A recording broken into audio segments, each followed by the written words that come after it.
Picture a civilization so ahead of its time. Their ideas fueled the progress of empires, yet their name barely echoes in modern history books. The Phoenicians weren't just merchants sailing the Mediterranean. They were the original disruptors, the ancient world's equivalent of Silicon Valley.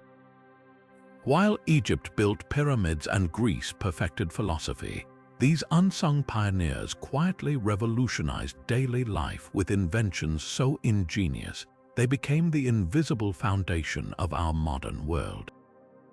From the alphabet in your pocket to the coins you spend, their legacy is hidden in plain sight. Imagine a single culture so adept at bridging worlds, they didn't just trade goods, they traded ideas. Purple dye so rare it crowned kings, navigation tools that unlocked uncharted seas, even the first contractual agreements etched into clay. The Phoenicians didn't just pass through history, they shaped it, weaving a network of innovation that stretched from the markets of Babylon to the shores of Carthage. Yet ask anyone today and you'll likely hear silence. Why? Because history loves conquerors and philosophers, but rarely remembers the practical geniuses who made their triumphs possible. This is the story of 30 Phoenician inventions that didn't just change their era, they built ours. We'll unravel how a people with no vast empire, no legendary armies, left fingerprints on everything from your morning coffee to the very words you're hearing right now. It's a tale of maritime daring, cultural alchemy, and solutions so elegant millennia later, we're still using their blueprints. So let's set sail beyond the familiar names of antiquity to meet the master innovators who turned the Mediterranean into a cradle of progress, one groundbreaking idea at a time. Think about the last text you sent or the book you read. Every letter traces back to a revolutionary breakthrough on the shores of ancient Phoenicia. Around 1050 BCE, while other civilizations juggled hundreds of cumbersome hieroglyphs or cuneiform symbols, these maritime innovators did the unthinkable. They stripped writing down to its bare essentials. 22 simple consonants, each representing a distinct sound, replaced the need for memorizing endless pictograms. This wasn't just an upgrade, it was a democratization of knowledge. The genius lay in its efficiency. Picture a Canaanite merchant haggling in a bustling port, needing to record transactions quickly. Carving complex Egyptian hieroglyphs onto clay tablets would take hours, but with the Phoenician script, a few sharp strokes captured the deal. Scholars believe this system emerged in the city of Byblos, a hub of papyrus trade where speed and clarity mattered more than ceremonial flourish. The oldest known examples, etched into bronze and stone, reveal letters startlingly familiar. Aleph resembling an turned sideways, Beth looking like a two-room house, which is what the word actually meant. But their real power wasn't just in creation, it was in export. As Phoenician ships crisscrossed the Mediterranean, their alphabet became the ultimate intellectual cargo.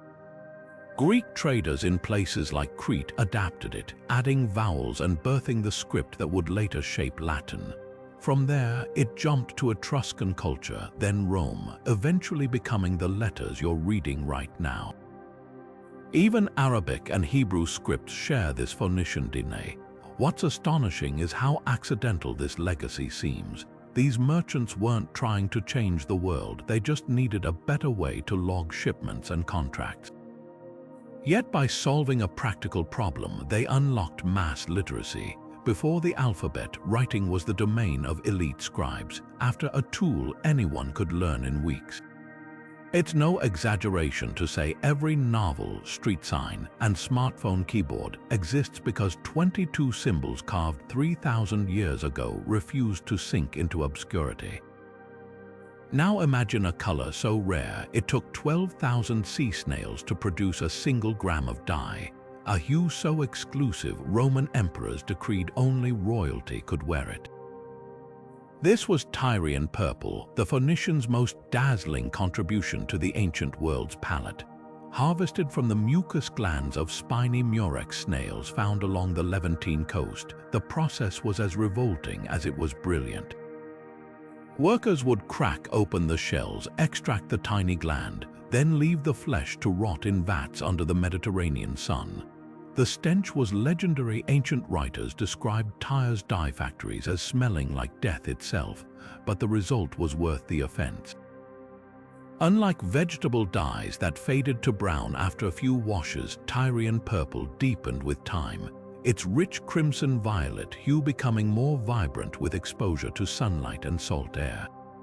The chemistry behind this was centuries ahead of its time. The snail's secretion contained bireme indigo, a compound that, when oxidized, became color-fast. Phoenician dyers mastered this alchemy through trial and error, creating shades ranging from deep blackish purple for ceremonial robes to a lighter, blushing purple for high-status fashion. The economic impact was staggering. At its peak, 1 gram of purified dye sold for 10 grams of gold, making it literally worth its weight in precious metal. Tyre and Sidon became bustling industrial hubs, their coastlines dotted with dye workshops where laborers toiled knee-deep in rotting mollusks. The trade financed entire fleets and turned Phoenician cities into architectural marvels. Herodotus described Tyre's temples as gilded with purple. Even the shells themselves became currency. Archaeologists have found heaps of crushed murex in Carthage, used as ballast in ships returning from dye missions. But beyond economics, Tyrian purple reshaped social hierarchies. In Rome, wearing a full purple toga became the ultimate flex. Julius Caesar reserved solid purple for himself, while senators made do with thin stripes. Byzantine emperors signed documents in purple ink, and the Catholic Church later adopted it for cardinals' robes, a tradition lingering today in their princes of the church vestments. The Phoenicians, ever the pragmatic traders, never hoarded their secret. Instead, they turned a biological quirk of sea snails into a 3,000-year monopoly. When Rome finally conquered Tyre in 332 BC, they didn't destroy the dye works, they nationalized them. Such was the power of a color that outlasted empires. Deep in the workshops along the Phoenician coast, another revolution was taking shape, one that would turn glass from a luxury item into something everyone could afford. Before the 1st century BC, glass was painstakingly crafted using the core-forming method. Artisans wrapped molten glass around a clay core, then scraped it away once cooled. The results were beautiful but slow to make. Think small perfume vials shaped like pomegranates, each one a laborious week-long project. Then came the game changer, the blowpipe. Archaeological evidence points to glass blowing emerging near Sidon around 50 BC, where artisans discovered that by dipping a hollow metal tube into molten glass, they could inflate it like a bubble. This wasn't just a new technique, it was a complete reimagining of the material's possibilities. Suddenly, a single craftsman could produce dozens of vessels in a day, with shapes limited only by their breath and imagination. The remains of Sidon's glass workshops reveal specialized furnaces reaching temperatures high enough to create perfectly clear glass, a feat previously thought impossible.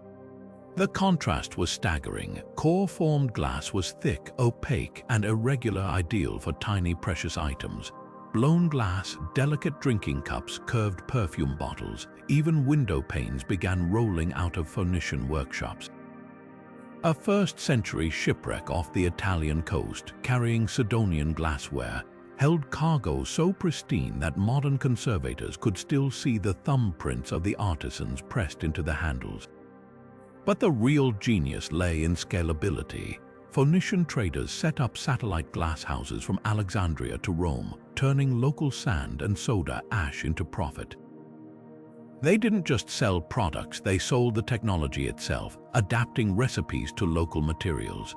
By the time Pliny the Elder wrote about vitrum flexile, flexible glass in the 1st century CE, the Mediterranean was awash in affordable glassware, from fishermen's oil lamps to senators' wine sets.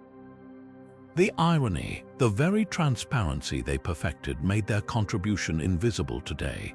we take glass windows and medicine vials for granted, rarely remembering the breath of innovation that brought them into being. While most ancient ships lumbered through the waves like floating fortresses, the Phoenicians redefined naval combat with a weapon built for precision strikes, the bireme. Picture a sleek, low-profile galley slicing through Mediterranean waters at speeds unmatched by bulkier vessels, its double banks of oars moving in perfect sync like the wings of a seabird.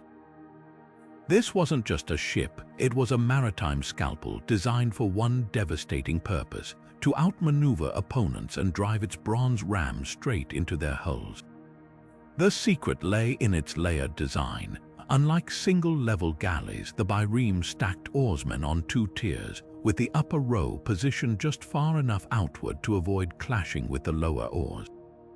This doubled the propulsion without widening the hull, maintaining a narrow profile that could dart between enemy ships.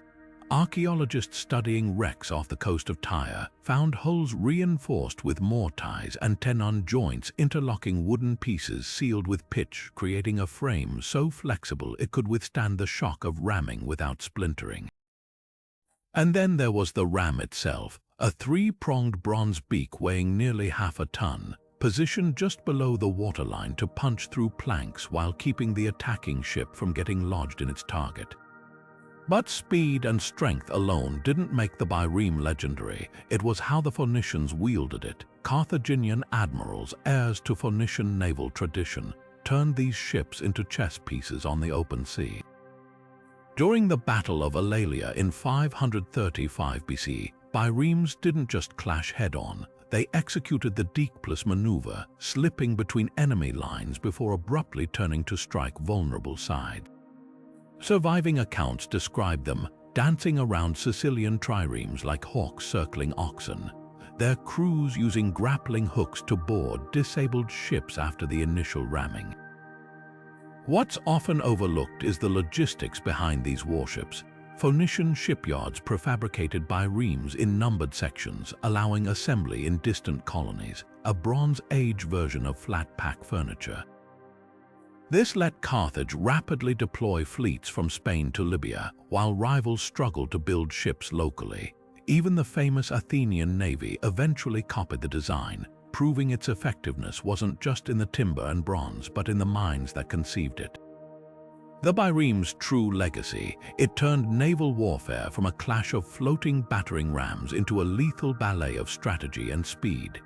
Among the scattered stars of the Mediterranean night, Phoenician sailors held a secret weapon, not carved from bronze or woven from sails, but etched into a palm-sized disc of metal. The astrolabe, often credited to later Islamic scholars, actually traces its roots to these ancient mariners who merged Babylonian sky wisdom with hard-won nautical experience. Picture a captain standing on the deck of a pitching ship, holding up this ingenious device to measure the angle between the horizon and Polaris, the North Star. That single number, painstakingly recorded, meant the difference between reaching a profitable port or vanishing into the open sea. The brilliance lay in its adaptation. Babylonian astronomers had mapped the heavens with mathematical precision, but their celestial knowledge stayed trapped in temple libraries. Phoenician traders, always hungry for practical tools, stripped that complexity down to its essentials. Their version featured a rotating retere, a star map with key constellations over a fixed plate marked with altitude circles. By aligning the retere with visible stars like Aldebaran or Sirius, sailors could calculate latitude even in featureless waters. Recent dives near Carthage uncovered fragments of what may be the earliest maritime astrolabes, cruder than later versions, but bearing telltale Phoenician craftsmanship in their unevenly spaced degree marks. What set their design apart was its brutal simplicity. Unlike the ornate astrolabes of medieval Persia, these early models sacrificed beauty for function. A weighted cord acted as a pendulum to keep the device vertical despite wave motion, while notches along the edge let sailors take rough measurements even in dim moonlight. Scholars believe the Phoenicians refined the design through trial and error. One recovered astrolabe from a Tyrian shipwreck shows 5 sets of scratched calibration marks, as if its owner kept adjusting it over years of voyages. The real magic happened when these measurements met human ingenuity. Captains maintained periploi sailing logs noting celestial coordinates alongside coastal landmarks. A 6th century BC logbook found near Cyprus records a route from Tyre to Sardinia with entries like, "After 2 days, when Arcturus touches the rim at dawn, turn toward the setting sun." This wasn't just navigation, it was data science before the word existed. By correlating star angles with known routes, they created the Mediterranean's first open sea GPS, turning what others saw as trackless wilderness into a grid of profitable possibilities. Later civilizations would add refinements. Arabic scholars added azimuth curves, Greeks polished the geometry, but the core idea remained unchanged, a portable sky map that turned celestial patterns into actionable knowledge. When Ptolemy praised the mariner's brass calculator in the 2nd century CE, he was unknowingly crediting the heirs of those Phoenician traders who first dared to sail by the star's cold fire. While Egyptian pharaohs floated down the Nile on papyrus skiffs tied with reeds, the Phoenicians were crafting ocean-worthy giants from Lebanon's sacred cedars, trees so prized their scent alone could repel shipworms for decades. Walk through the ruins of Byblos or Tyre, and you'll still catch whiffs of that resinous perfume clinging to ancient dock stones, a ghostly reminder of the material that gave Phoenician ships their legendary endurance. These weren't just boats, they were floating fortresses of wood, engineered with a precision that wouldn't be matched until Viking longships 2,000 years later.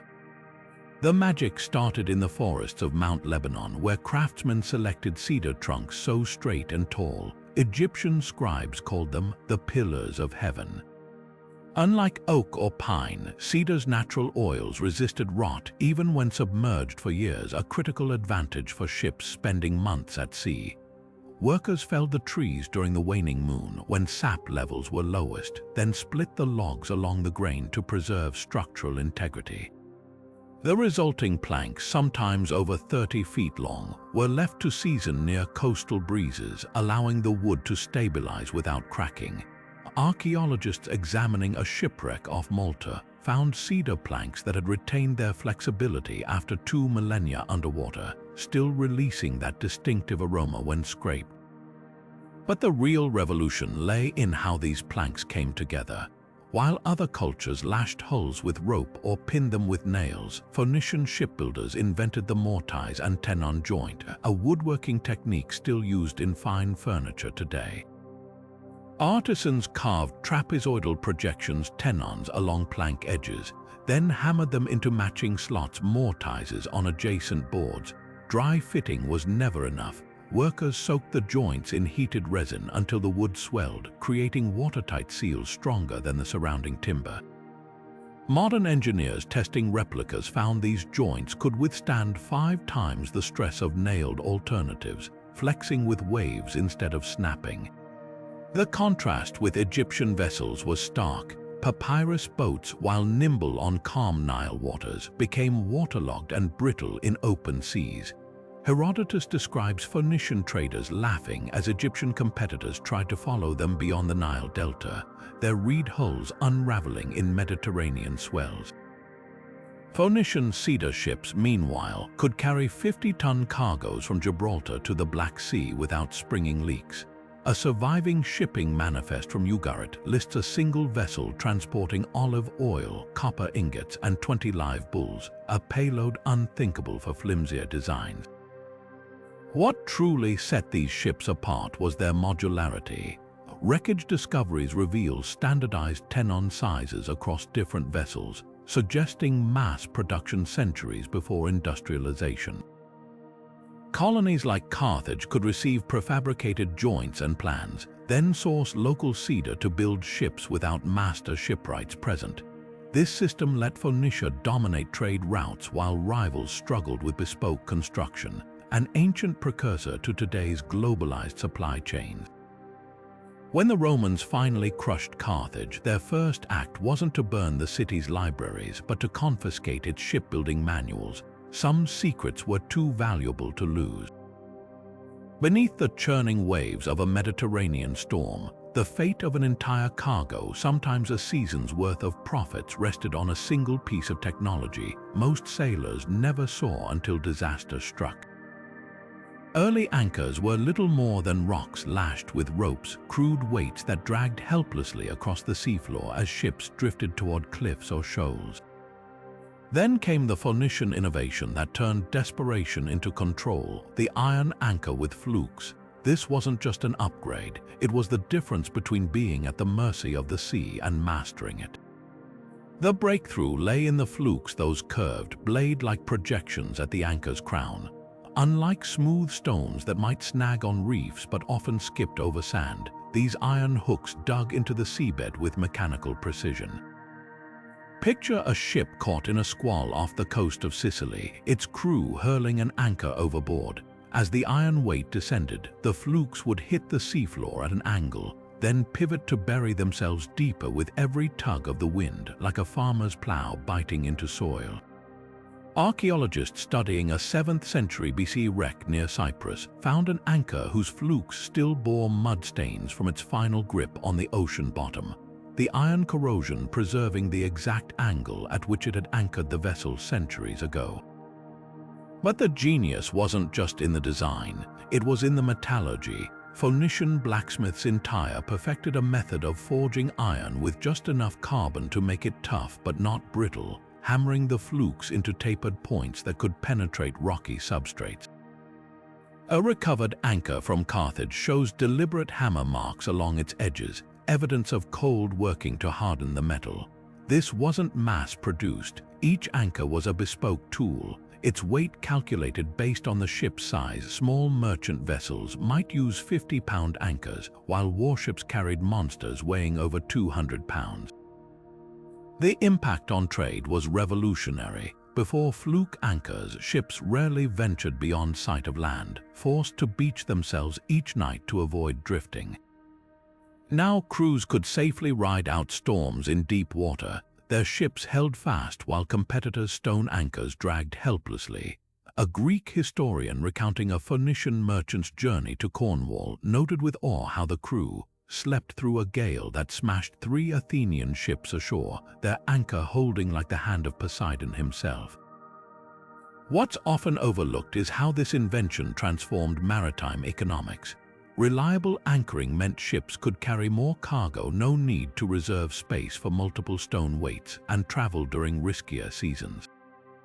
A ledger from Sidon details a single vessel making 5 round trips to Egypt in 1 year, a schedule impossible without storm-ready anchors. Even the language of seafaring changed. The Phoenician word for anchor, anchora, became loaned into Greek, Latin, and eventually English, a linguistic fossil of their influence. Perhaps the greatest testament to their ingenuity, modern anchors still follow the same basic principle.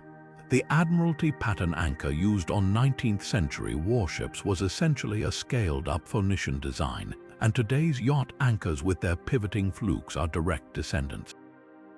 That humble iron hook didn't just steady ships, it anchored an entire era of exploration, letting merchants and adventurers push beyond the horizon with unshakable confidence. Stacked like ancient skyscrapers in the holds of Phoenician ships, thousands of identical ceramic jars clinked together with each wave, a symphony of commerce that stretched from the olive groves of Lebanon to the vineyards of Spain. These were amphorae, the unsung heroes of Mediterranean trade, whose standardized design turned bulk shipping from a logistical nightmare into a precision science. Unlike the mishmash of sacks and barrels used by other cultures, each Phoenician amphora held exactly 22 liters, its pointed base slotting perfectly into shipboard racks designed to prevent shifting during storms. What made these jars revolutionary wasn't just their shape, it was the system behind them. Workshops along the Levantine coast produced amphorae in molds so precise that variations measured in millimeters, ensuring uniform stacking. The tapered base served multiple genius purposes. It allowed sand to be poured beneath for stable storage on beaches, doubled as a grip for pouring heavy liquids, and even facilitated cleaning by letting residue drain when inverted. Residue analysis from jars found off Malta reveals traces of Tyrian purple dye, Egyptian sesame oil, and Sicilian wine, a portable pantry of the ancient world. But the real innovation lived in the markings. Before the invention of barcodes, Phoenician merchants developed their own tracking system, potter's stamps near the rim indicating origin, capacity, and sometimes even the shipper's name. A jarsherd excavated near Carthage bears a fish symbol denoting garum fish sauce alongside 5 vertical lines for quality grade, while another from Cyprus shows a cluster of grapes with the Phoenician letters KPR, likely abbreviating a vineyard. These weren't just labels, they were the first branded packaging, allowing illiterate dockworkers to identify contents at a glance. The economic impact rippled across continents. A single merchant ship could carry up to 4,000 amphorae, 88,000 liters of cargo.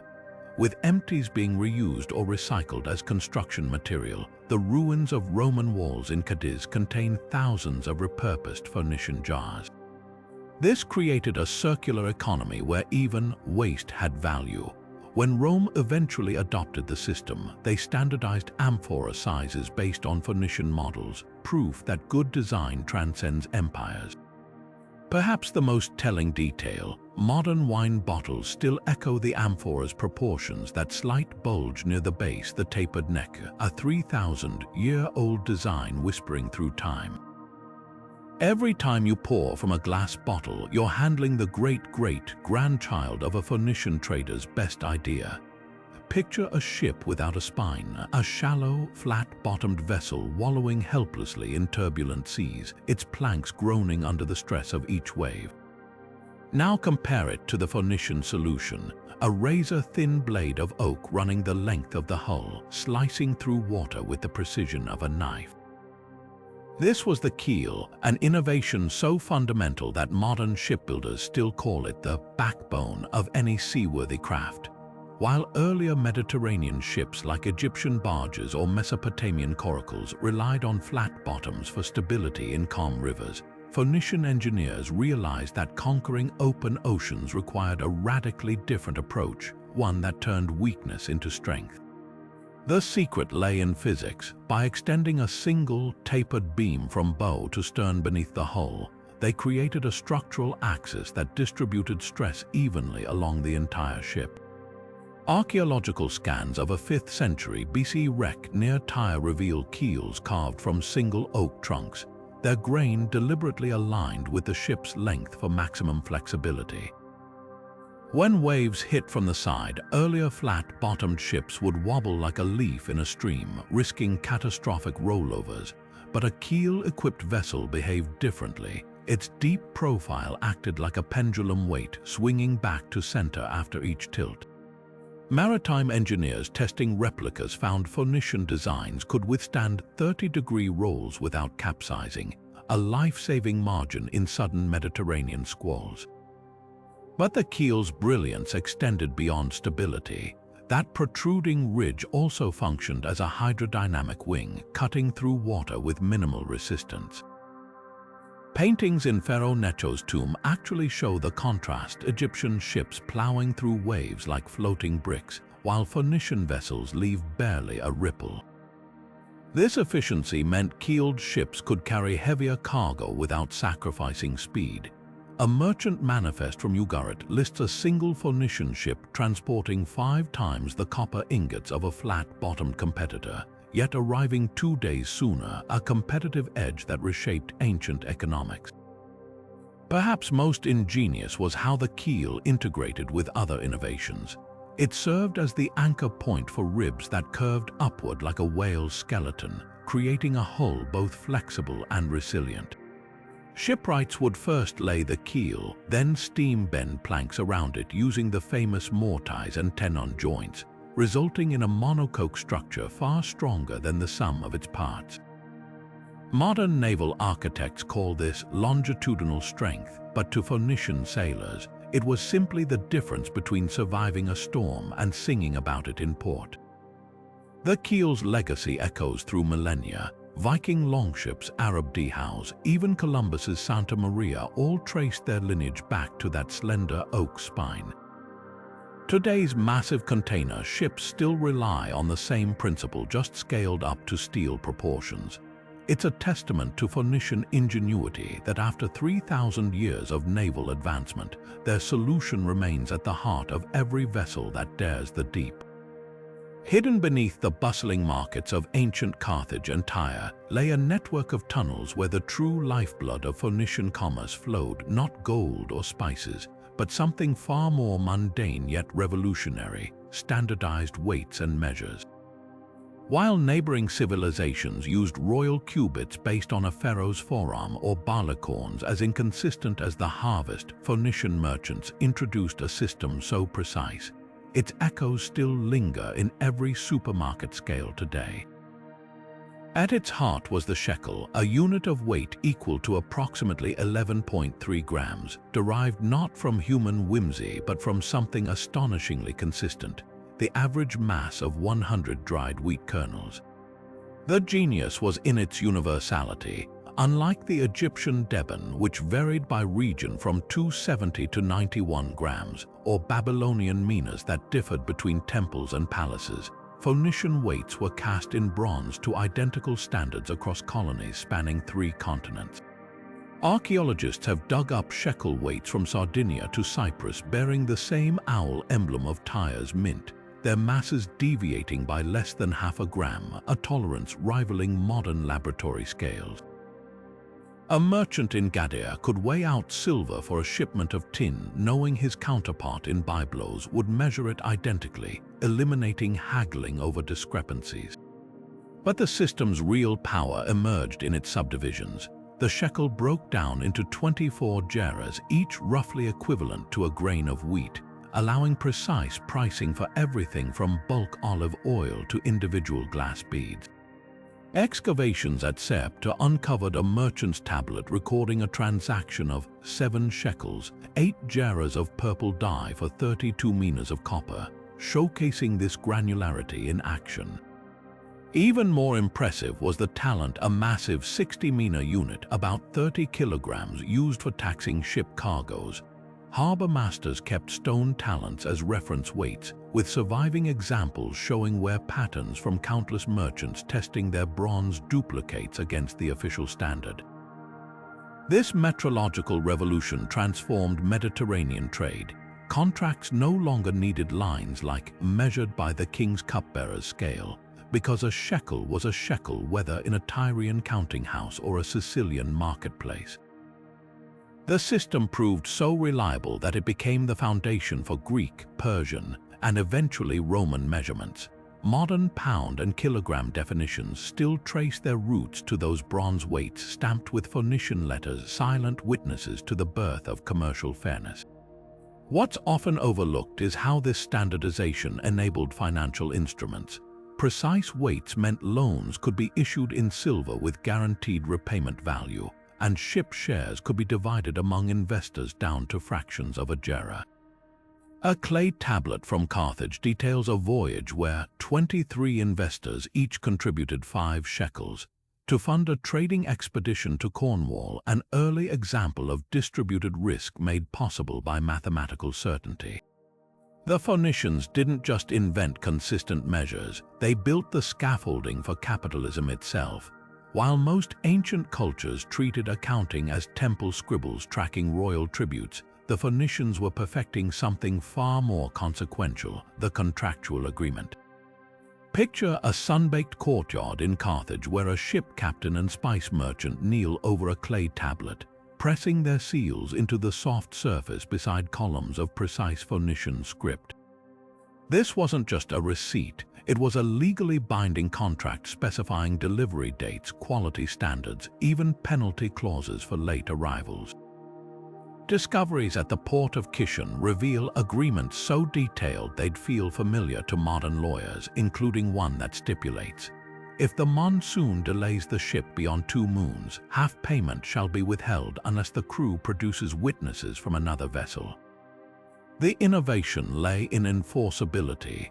Earlier civilizations like Mesopotamia had written promises, but these relied on temple authorities for interpretation.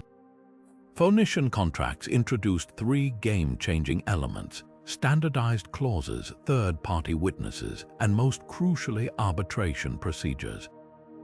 A trove of tablets from Sidon outlines a dispute resolution system where merchant guilds appointed neutral judges to hear cases, with penalties ranging from fines to blacklisting.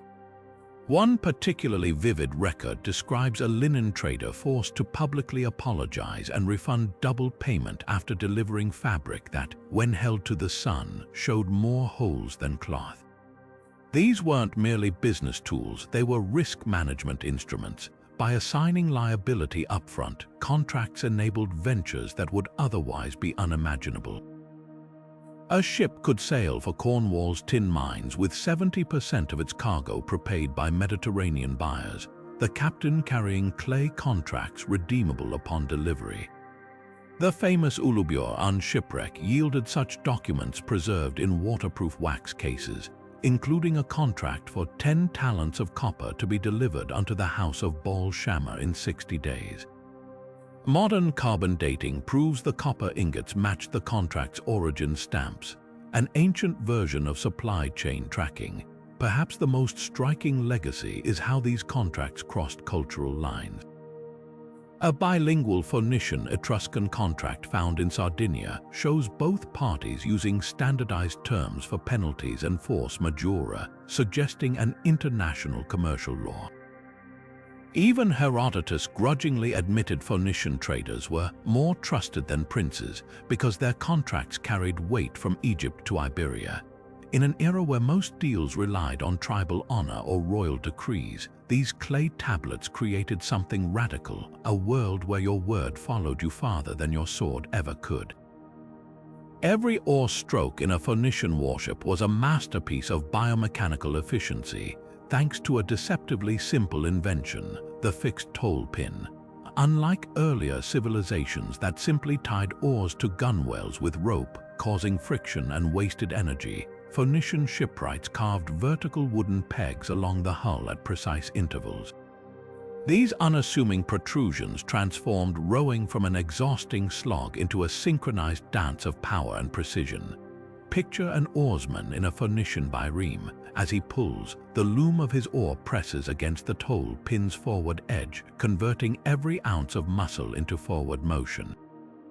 The pin's rounded top acts as a pivot point, allowing the oar to swing freely on the return stroke without slipping, a subtle difference that added up to staggering gains over long distances. Archaeologists studying a 5th century BC wreck off the coast of Lebanon found toll pins made of olive wood, their surfaces polished smooth by years of friction. The angles were calibrated to perfection, set at 15 degrees from vertical to match the natural arc of a rower's stroke. This wasn't guesswork, it was ergonomic engineering. Modern rowing teams testing replicas discovered the Phoenician setup reduced energy loss by nearly 20% compared to lashed oars. That difference meant crews could maintain battle speeds of 7 knots for hours, outpacing competitors who fatigued faster with less efficient designs. But the real advantage lay in standardization. Every toll pin on a Phoenician ship was identical in height and spacing, allowing oarsmen to swap positions mid-voyage without adjusting their technique. This modularity proved crucial during the infamous Battle of Salamis, where exhausted crews rotated stations seamlessly while Greek ships struggled with mismatched oar configurations. A recovered navigation log from Carthage boasts of covering 100 nautical miles in a single day, a feat bordering on mythical until marine archaeologists timed reconstructed galleys hitting 9 knots with favorable currents. What's often overlooked is how this humble innovation cascaded into naval dominance. Faster ships meant merchants could outrun pirates, warships could intercept enemies before they mobilized, and explorers could push farther into unknown waters. The toll pin's legacy endures in modern rowing shells where stainless steel oarlocks perform the same function those olive wood pegs perfected 3 millennia ago. When the Romans later described Phoenician ships flying over waves like startled seabirds, they were unwittingly praising the silent work of a few strategically placed sticks. Beneath the towering warehouses of ancient byblos where cinnamon and cedar perfumed the salty air, Phoenician merchants practiced a radical idea that would reshape global commerce: shared risk. While other cultures saw shipwrecks as acts of vengeful gods or personal misfortunes, these traders developed history's first documented insurance system, turning catastrophic losses into manageable calculations. Clay tablets from Ugarit detail agreements where 20 merchants would each contribute 5 silver shekels to a communal fund, creating a pool large enough to compensate any member whose vessel fell prey to storms or pirates. One particularly vivid contract from 1300 BC stipulates, if the sea takes Arwad's ship before the moon's third phase, the Brotherhood shall repay him 40 shekels from the common jar. The genius lay in its scalability. Unlike temple loans that demanded repayment with interest regardless of outcome, these mutual aid pacts were strictly contingent. No loss meant no payout, just rolled over contributions for future protection. Archaeologists have found ledger fragments showing adjustments for risk levels. Voyages beyond Gibraltar's pillars required double contributions due to Atlantic gales, while coastal hops to Egypt warranted smaller shares. A recovered accounting tablet from Sidon lists 73 participating merchants over 12 years, with notes like, Hanno's ship taken by Sickles paid 8 shekels from the third jar, revealing an almost modern actuarial awareness. But this system wasn't just about money, it was about trust. Before each sailing season, guilds held assemblies where captains presented route maps and cargo manifests to assess risk collectively. The Aharam inscription describes elders debating whether to insure a proposed voyage to Cornwall, eventually ruling the tin justifies the storm's chance after reviewing past success rates. Such transparency created what economists now call moral hazard reduction. Since all parties shared skin in the game, there was less incentive to take reckless shortcuts. The real innovation emerged in the fine print. Contracts from Carthage show clauses excluding payouts for negligence, like overloading ships or sailing knowingly into storm seasons. One tablet recounts a merchant denied compensation after investigators found his hull's caulking had been neglected. The judge's verdict etched permanently, "The sea punishes the careless, so must we." These weren't crude handshake deals, but sophisticated instruments anticipating Lloyd's of London by 3 millennia. What's most striking is how this system enabled bolder exploration. With safety nets in place, merchants could risk longer routes to untapped markets. A ship's manifest from Tyre records the first insured voyage to the Canary Islands, a journey previously deemed suicidal, with the captain noting, "The Brotherhood's promise makes far shores feel near." The Phoenicians had discovered a truth that still underpins global trade today. Commerce flourishes fastest when risks are shared, not shouldered alone. That communal jar of silver shekels held more than currency. It contained the blueprint for economic courage. The Phoenician ships that ventured beyond the Pillars of Hercules weren't just crossing a geographic boundary. They were defying the ancient world's limits of imagination. To reach the misty shores of Cornwall, some 4,000 miles from their home ports, these traders embarked on voyages that would make even seasoned Greek sailors shudder. Tin, that unglamorous metal, was the magnetic force pulling them into the Atlantic's treacherous embrace. Without it, the bronze fueling Mediterranean civilizations from Egyptian chariots to Mycenaean armor would crumble into useless copper. But securing this critical ingredient meant outsmarting nature itself, navigating by the cold glow of polar stars through waters where few dared to sail. The route was a masterclass in maritime audacity. Departing from Gadea modern Cadiz, Phoenician captains caught the Canary Current's northward pull, riding it like an aquatic highway past Portugal's shark-toothed cliffs. At night, they steered by Polaris, the one star that never moved, using wooden discs marked with celestial coordinates to maintain latitude. A recovered navigator's log from Carthage details the technique. When the guards of the Little Bear touch the mast tip, keep the prow's shadow on the third deck plank. This celestial dead reckoning let them cross the Bay of Biscay's notorious fog banks without sighting land for weeks. Cornwall's tin streams were worth the peril.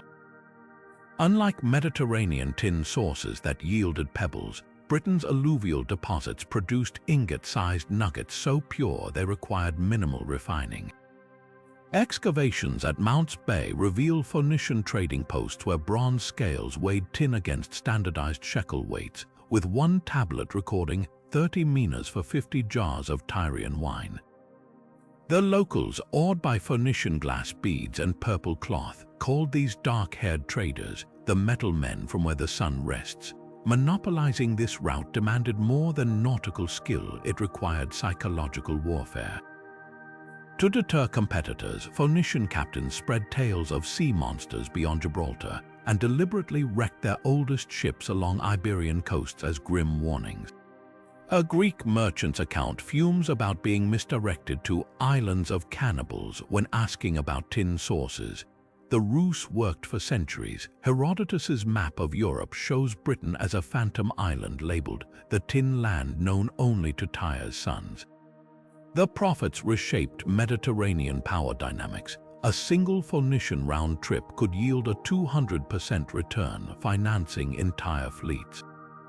Tin from Cornwall has been chemically matched to bronze artifacts in Assyrian palaces and Minoan workshops, proving the network's reach. But the true legacy wasn't just in wealth, it was in proving that even the ocean's edge was merely another frontier to cross. When Roman historians later marveled at Phoenician ships appearing, as if from beyond the world's rim, they were witnessing the afterlife of those first dizzying voyages to the land where bronze was born. Among the dusty market stalls of ancient Tyre, a revolutionary idea clinked into existence, coins so elegantly simple, they replaced the need for squinting at tiny portraits of gods or kings. While Greek city-states stamped their drachmas with Athena's owl and Persian darics bore the regal profile of their emperors, Phoenician traders pioneered something radically functional: alphabetical coinage.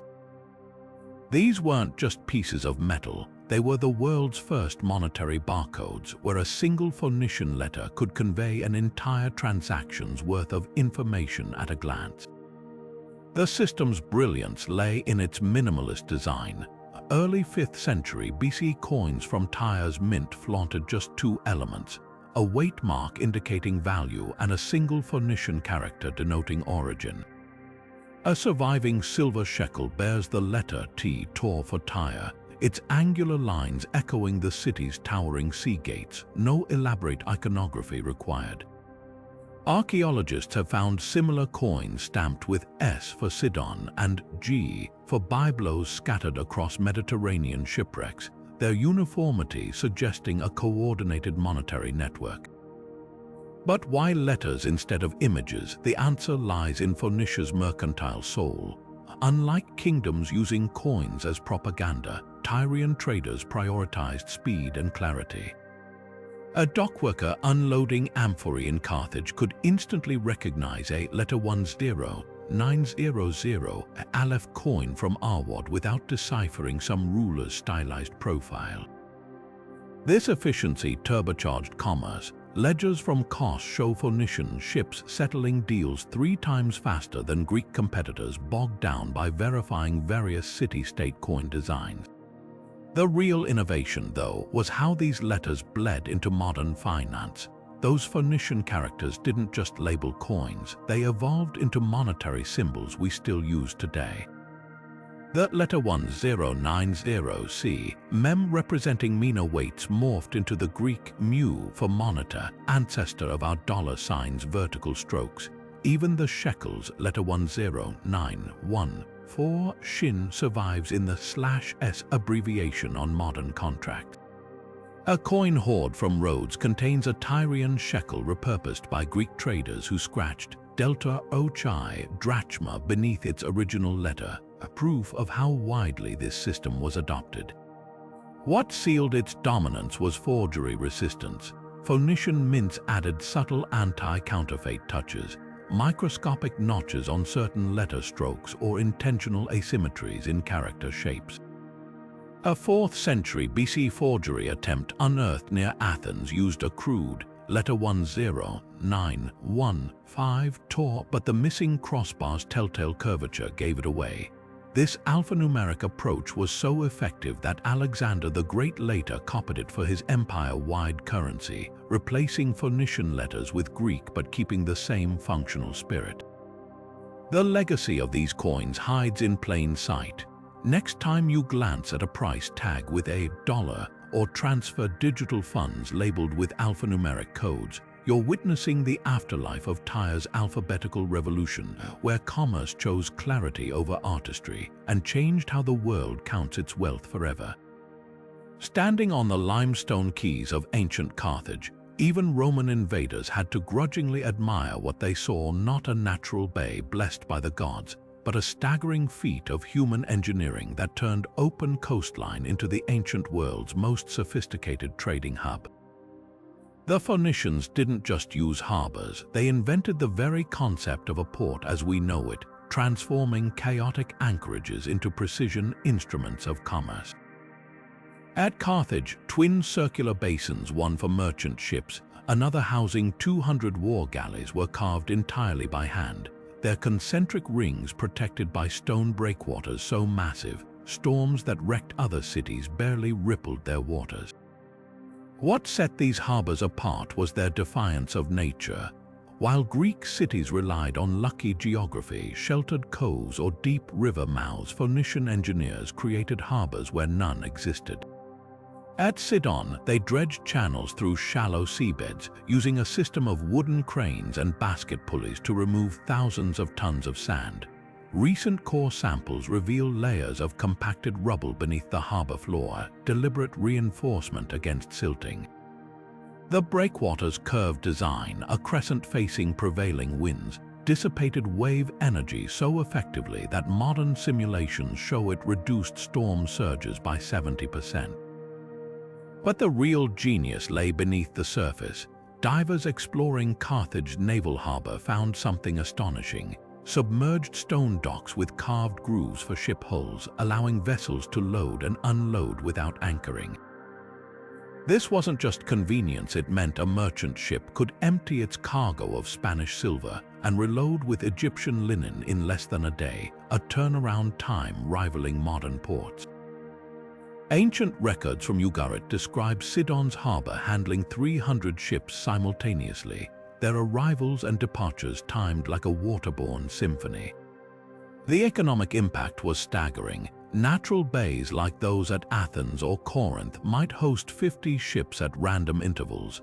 Phoenician artificial ports operated with machine-like efficiency, warehouses arranged by commodity, dedicated slips for different ship classes, even freshwater channels flushing debris nightly.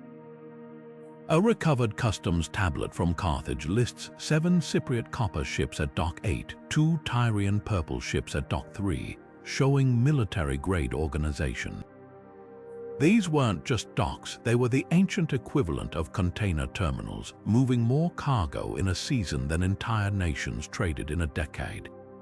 What's often overlooked is how these harbors shaped globalization.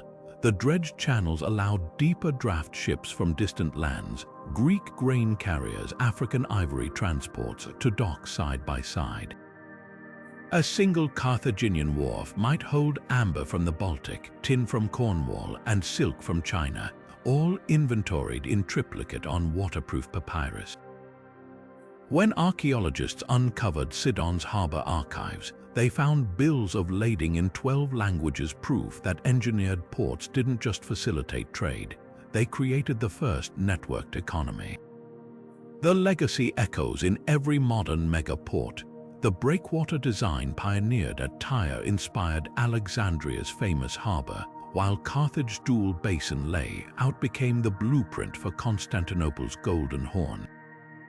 Even today's floating docks trace their lineage to those submerged Phoenician quays, proof that when it comes to moving the world's goods, we're still building on foundations laid 3,000 years ago by the masters of artificial shores. Deep in the royal storerooms of Nineveh, Assyrian palace attendants unwrapped a shipment so exquisite it silenced even the most jaded courtiers.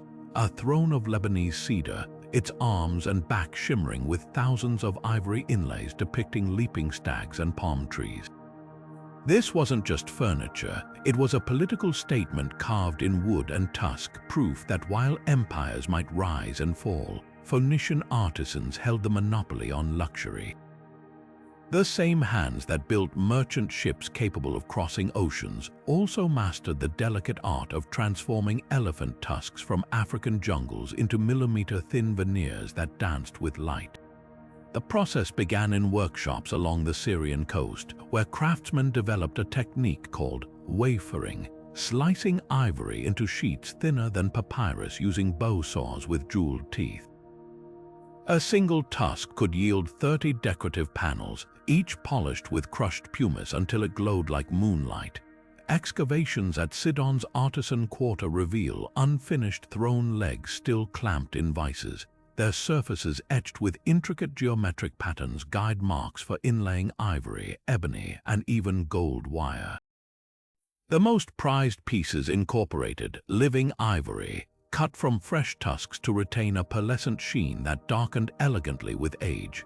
Assyrian King Sargon Roman II correspondence boasts of receiving a bed whose legs drip ivory like honey from the comb, a metaphor only possible because Phoenician craftsmen had perfected joinery so precise the seams between materials vanished to the naked eye. But these weren't just status symbols for Mesopotamian despots, they were cultural Trojan horses. When Phoenician merchants transported such thrones to emerging Greek city-states, they didn't just carry cargo, they transplanted entire aesthetic traditions.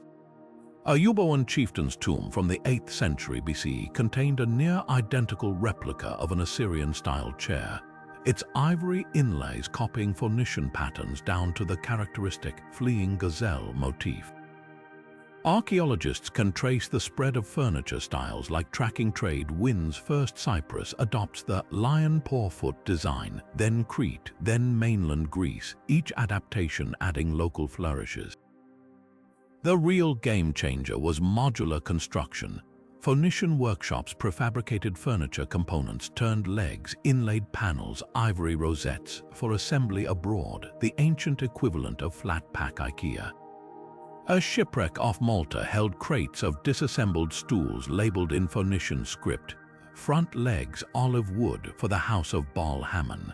This system allowed Celtic chieftains in Spain to own thrones indistinguishable from those in Babylonian palaces, despite never encountering Near Eastern culture directly. Perhaps most telling is how these designs permeated daily life.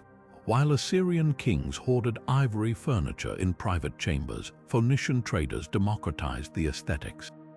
Middle-class homes in Carthage featured scaled-down versions couches with single ivory inlaid arms or cedar chests with tusk accents, the famous Nestor's cup from Homer's Iliad.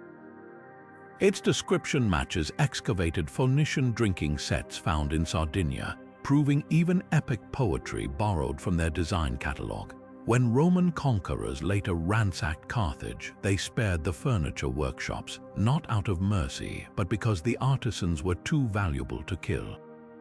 The very word thronos entered Greek as a loanword from Phoenician, a linguistic fossil of their soft power conquest. Kings might win battles, but it was these craftsmen, with their tiny chisels and boundless creativity, who truly shaped how the ancient world sat, slept, and dreamed in style.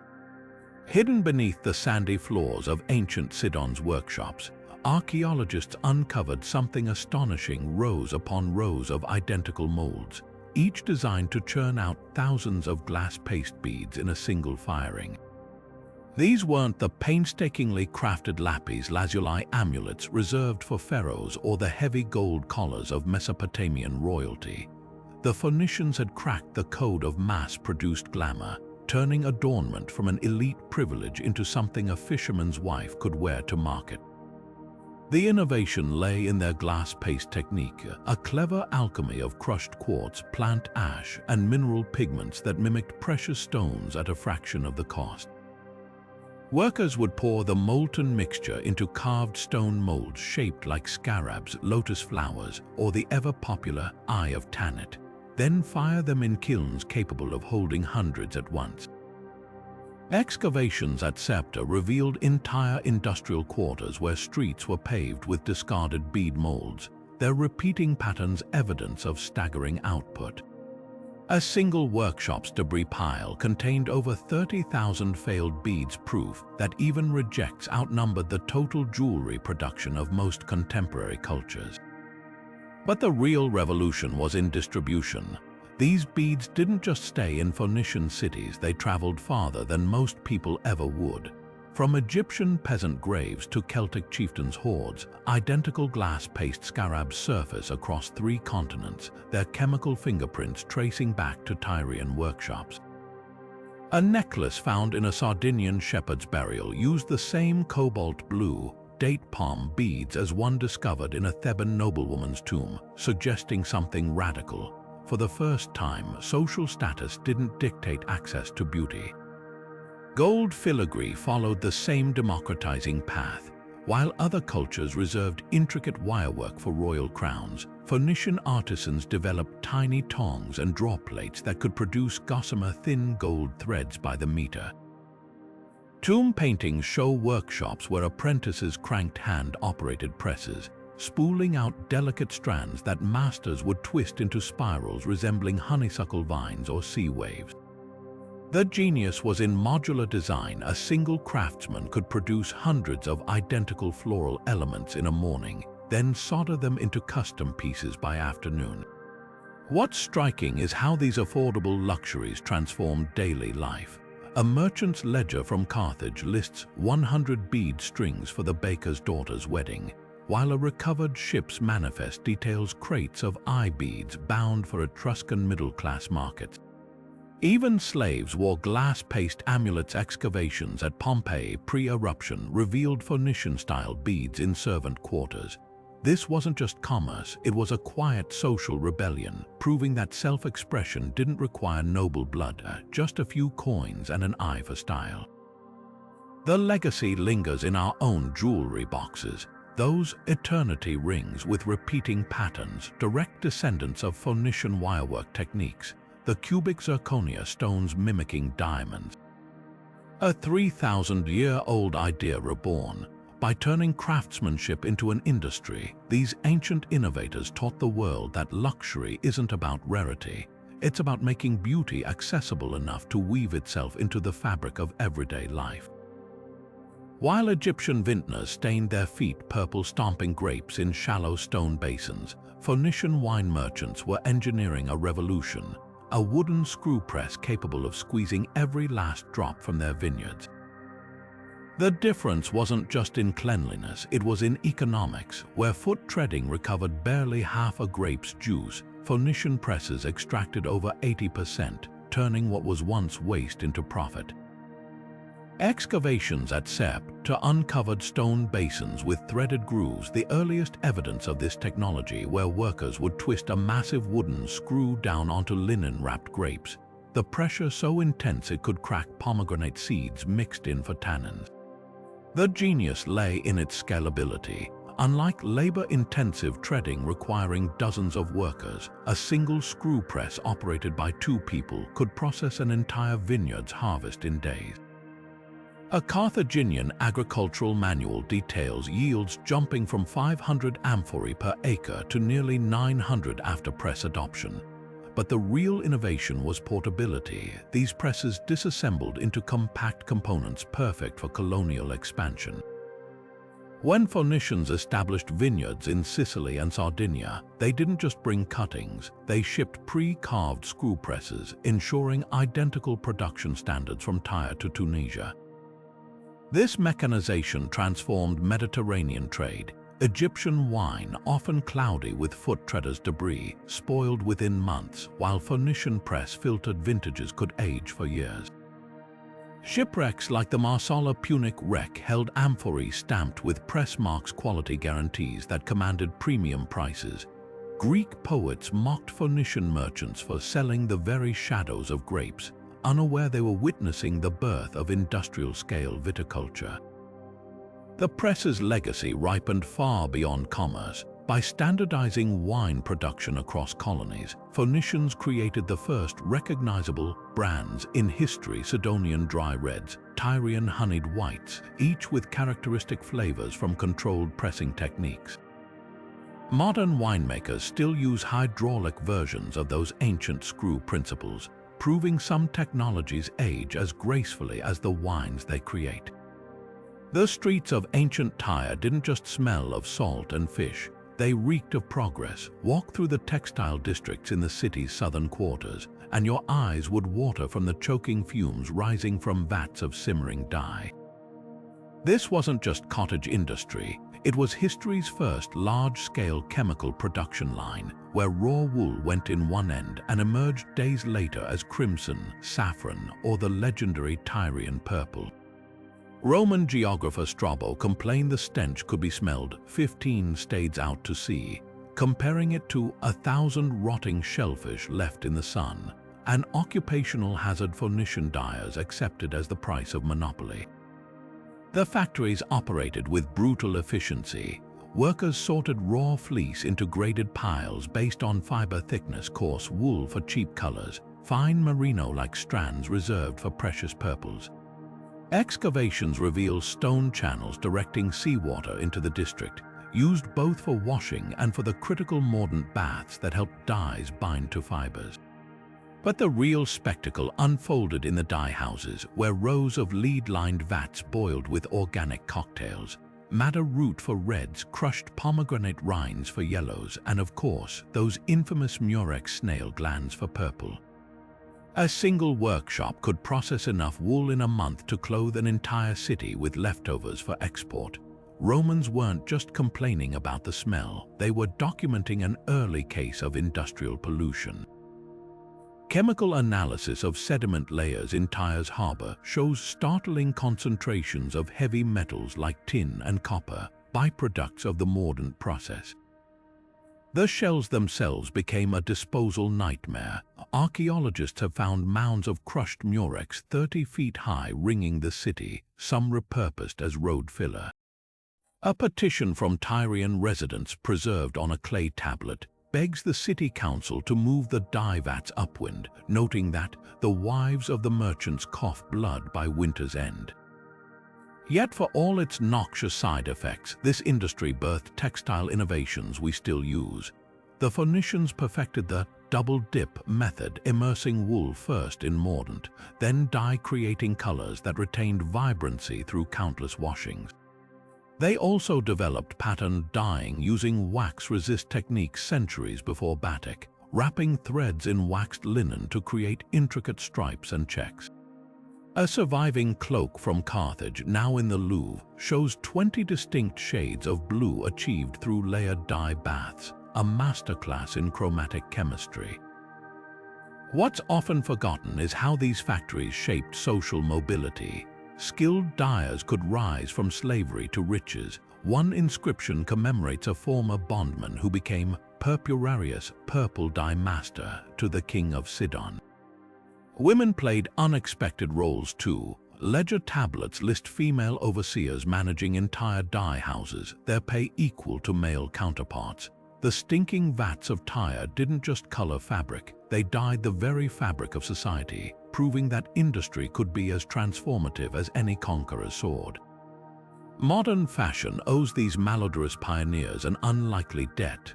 That pre-washed denim in your closet, a direct descendant of Phoenician stone-washed wool techniques. The vibrant reds in haute couture collections, still using madder root derivatives perfected in those reeking workshops. Even industrial safety protocols trace back to Tyre. The first recorded ventilation shafts were cut into dye house walls to protect workers, ancestors of today's factory airflow systems. The Romans may have held their noses, but their emperors still demanded Tyrian purple, proof that some innovations are too brilliant even when they stink to high heaven. Buried under the dust of 1,000 market stalls, from the olive groves of Lebanon to the silver mines of Spain, lie small carved stones that quietly revolutionized ancient commerce, the Phoenician standard weights. These weren't arbitrary rocks chosen for convenience. Each one was precision carved to exact specifications, bearing marks that turned chaotic bazaars into orderly marketplaces. Imagine a Sardinian merchant weighing out silver for Cypriot copper in a bustling Carthaginian port. Without speaking a common language, both traders could place their bronze shekel weights on opposite sides of a balanced scale, watching the needle settle perfectly level, a silent testament to a system so reliable it transcended empires. The genius of these weights lay in their ruthless consistency. Archaeologists have unearthed limestone shekel standards from Tyre in Sicily, Cyprus, and even as far as Gibraltar, all matching within a fraction of a gram. Chemical analysis reveals many were quarried from the same Lebanese hillside, shaped by master craftsmen using copper chisels and abrasive sands to achieve near-perfect uniformity. A recovered trader's ledger from Ugarit details how officials would annually test market weights against the master shekel kept in temple vaults, shaving off excess or marking underweight stones with a dishonorable X. But this system wasn't just about fairness, it was the ancient world's first monetary protocol. Unlike Babylonian systems that varied by city or Egyptian measures tied to royal decrees, Phoenician weights worked anywhere their ships sailed. A merchant in Gadir could confidently accept payment in shekels knowing they'd hold identical value back in Sidon. This interoperability turbocharged trade. Ship manifests show transactions completed 5 times faster in Phoenician ports compared to Greek agoras, where haggling over inconsistent measures could stall deals for hours. The real innovation, though, was how these stones became a lingua franca of trust. In a world without contracts or banking, the shekel weight was the ultimate arbiter. A clay tablet from Carthage records a dispute where a Greek captain accused a Phoenician trader of rigged scales, until both weights were tested against the harbor master's bronze standard and found identical. The resolution was etched permanently. The sea knows no lies nor do balanced scales. What's often overlooked is how this system birthed early financial instruments. Precise weights enabled loans with guaranteed repayment values, investment syndicates for risky voyages, even rudimentary insurance policies. A scrap of papyrus from Tyre details a shipowner borrowing 30 shekels of pure silver against next season's tin cargo, the repayment calculated down to fractions of a gerra, possible only because both parties trusted the weights implicitly. Modern commerce still rests on these ancient foundations. The concept of a troy ounce for precious metals directly descended from Phoenician shekel subdivisions. Those calibration certificates accompanying laboratory scales, spiritual heirs to the temple master weights of byblos, even the word shekel survives in Hebrew currency today. A 3,000-year-old idea that proved fairness wasn't just virtuous, it was explosively profitable. The next time you glance at a grocery store scale or transfer digital currency, remember, you're participating in a system these stone-carving innovators pioneered, where trust wasn't just measured but meticulously weighed. In the shadowy workshops of Sidon, where the scent of crushed flowers clung to the air like a tangible cloud, Phoenician alchemists performed what seemed like magic, capturing the very essence of nature in delicate glass vials. These weren't just fragrant oils, they were the world's first bottled perfumes, a luxury so potent that Cleopatra herself would later smear them on her sails to announce her arrival. The process began with petals gathered at dawn, roses from Damascus, lilies from the Jordan Valley, and the prized irises of Cyprus, each carefully sorted by workers whose hands carried the perfume for weeks.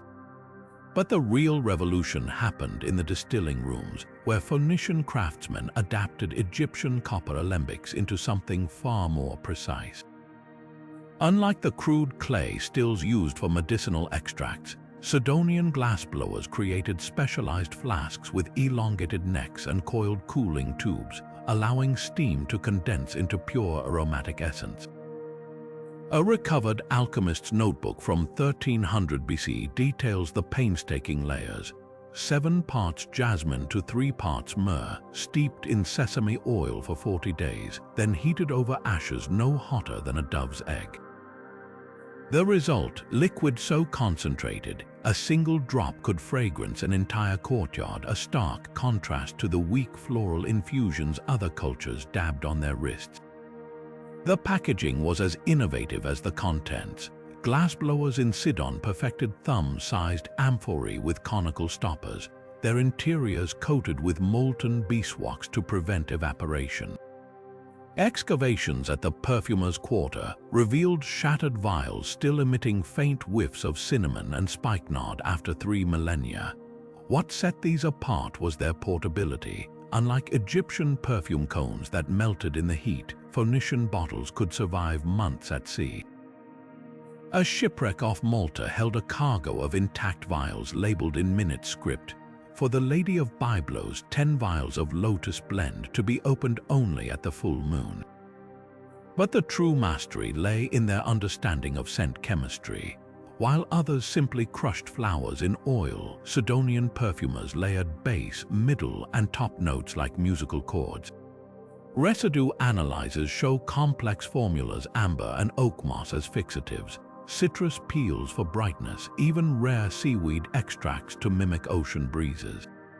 A recovered price list from Ugarit details a hierarchy of prestige: lavender for merchants, rose lily for nobility, and the infamous dragon's blood blend, actually scarlet resin from Socotra reserved for kings.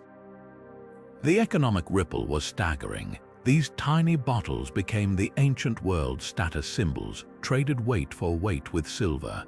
Assyrian kings demanded annual tributes of Sidonian perfume, while Greek aristocrats paid fortunes for stolen recipes. A single amphora of top-tier fragrance could buy a vineyard or arm a warship, leading to history's first documented counterfeit industry. Archaeologists have found clever fakes: cheaper oils tinted with pomegranate rind to mimic the coveted purple iris variant. What's often overlooked is how these perfumers shaped modern science. Their meticulous record-keeping became the foundation of organic chemistry, with formulas so precise they're still replicable today. That floral note in your designer perfume, it likely descends from a Sidonian artisan's copper still, proving that some innovations don't fade. They only grow more intoxicating with time. Locked away in Phoenician captains' cabins were scrolls more valuable than gold, not maps, but something far more powerful: handwritten logs detailing every current, headland, and hidden cove from the Nile Delta to the Atlantic's edge. These were the periplus manuscripts, the ancient world's closest equivalent to GPS waypoints, where a single line like, "After 3 days' sail past the high cliffs, a freshwater spring flows beneath the twin rocks," could mean the difference between profit and disaster. While Greek sailors relied on oral traditions and star myths, Phoenician navigators wielded empirical data, meticulous records of monsoon patterns, tidal quirks, even which coastal tribes would trade peacefully versus those who'd ambush beached ships.